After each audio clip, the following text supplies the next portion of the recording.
keberkahannya buat kita. Ya, bukan aibnya. Makanya saya katakan tadi, tanda kutip, dia cerita kepada Nabi.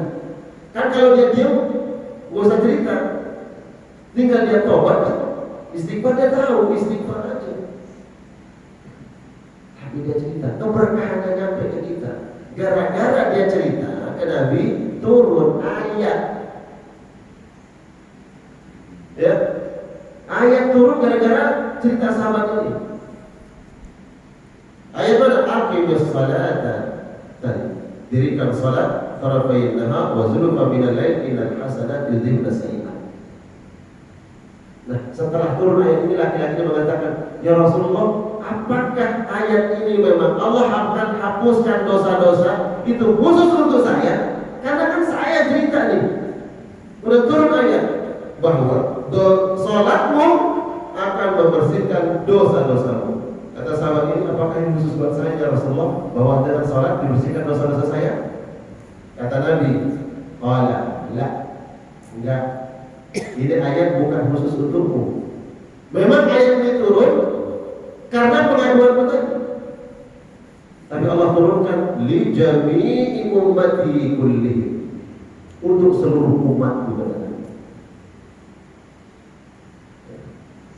Jadi ada keberkahan para sahabat ini yang cerita ke Nabi. Gara-gara dia yang ngadu ke Nabi tentang dosanya, akhirnya kita ketemuan apa? Ketemuan bukan ketemuan buruk, mendapatkan keberkahannya, kebaikannya.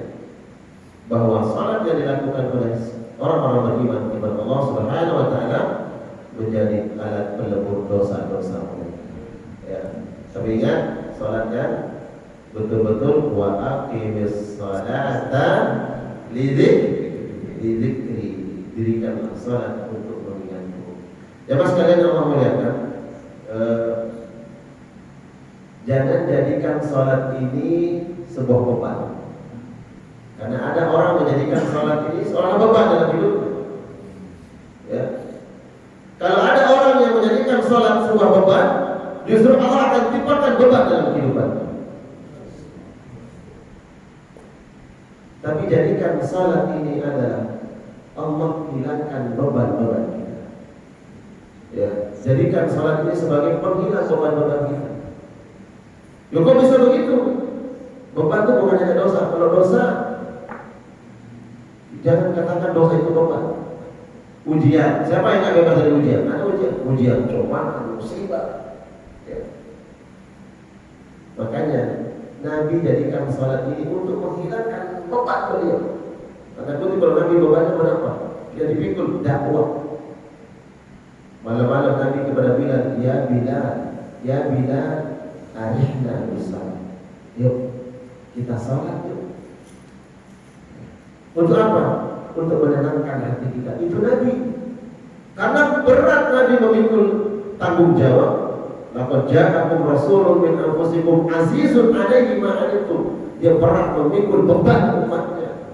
Nabi ini berat memikul beban umatnya. Nah, ketika beban itu terasa berat, orang-orang Mekah kok pada nggak mau beriman, padahal Nabi menginginkan mereka beriman. Itu beban bagi Nabi. Orang-orang Madinah yang didakwahi oleh Nabi SAW, banyak orang-orang munafik, itu beban bagi Nabi. Padahal Nabi menginginkan mereka sempurna keimanannya, bukan jadi orang munafik. Dipikirkan oleh Nabi. Nah, berat bagi Nabi memikirkan itu. Dia datang ke Bilal, tadi Nabi sampai kita salat. Ya, biar hati ini ya senantiasa dikondisikan oleh Allah Subhanahu wa taala dengan penuh ketawakalan, keikhlasan, kerelaan. Nah, maka kita bisa jadikan salat itu bukan sebagai beban, tapi menghilangkan setiap beban-beban yang memenuhi relung-relung hati kita. Mungkin ujian lewat keluarga, lewat anak, lewat pekerjaan, lewat apapun. Datang kepada Allah lewat salat, minta kepada Allah. Alhamdulillah. Kalau jamaah pengajian tidak ada yang ada musibah, ada beban, kemudian mencari solusi yang dianggap menghilangkan beban sebentar. Kemudian dia lakukan maksiat-maksiat, alhamdulillah tidak ada. Tapi salat Kita jadikan dia sebagai apa? Sebagai media Allah, bukan menghilangkan dosa-dosa kita saja, tapi mengurangi beban-beban ujian cobaan Allah meninggalkan hidup kita. Amin. Ya Allah ya Rabbal alamin. Baik, waktunya sudah lewat. Ada yang ingin bertanya? Silakan. Tafadhol. Waalaikumsalam warahmatullahi wabarakatuh.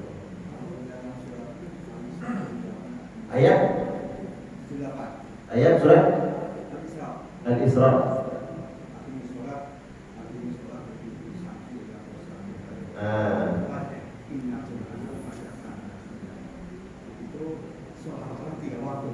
Ya.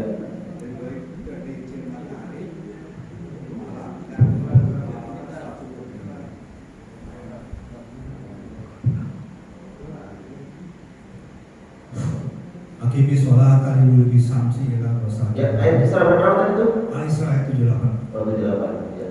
Akimi sholat al-Idul Samsi ila rasa kilai wa Qur'an al-Fajr inna Qur'an al-Fajr kana mas'udan.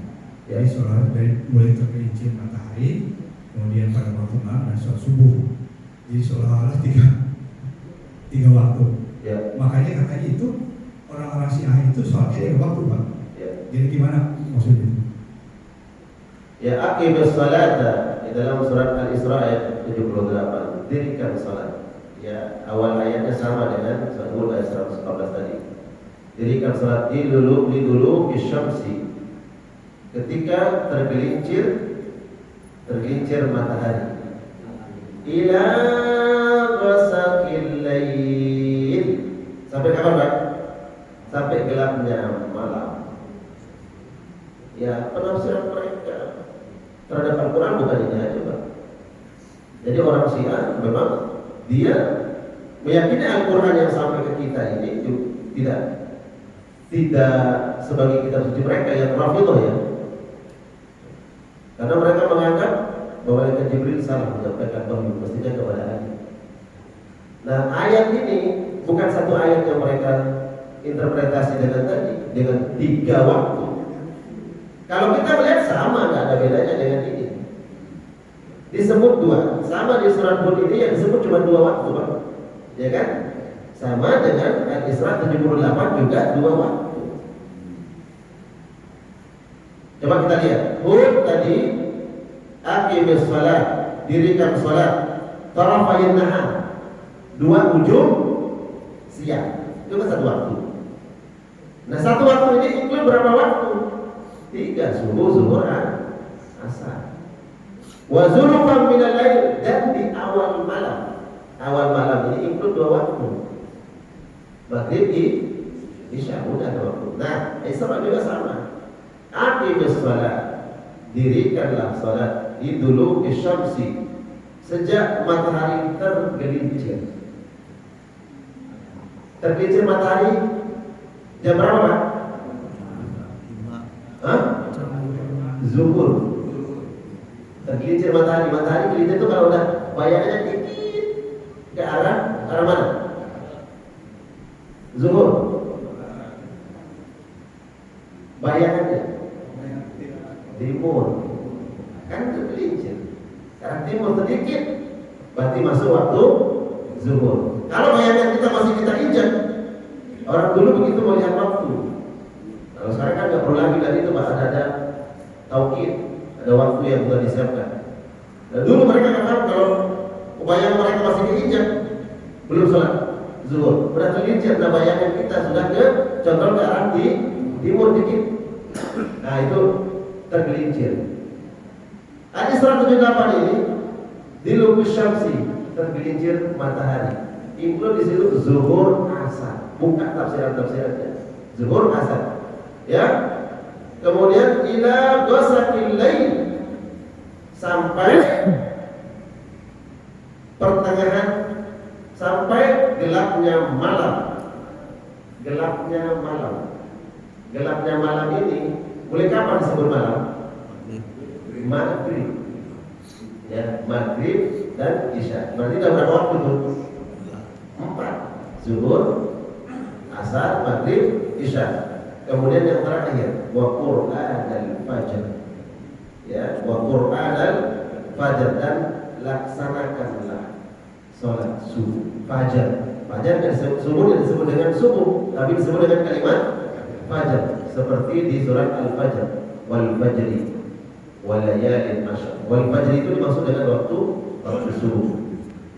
Inna Qur'an al-fajri kana mashhuda. Sesungguhnya waktu fajar, waktu subuh itu disaksikan. Masyhur disaksikan. Siapa menyaksikan?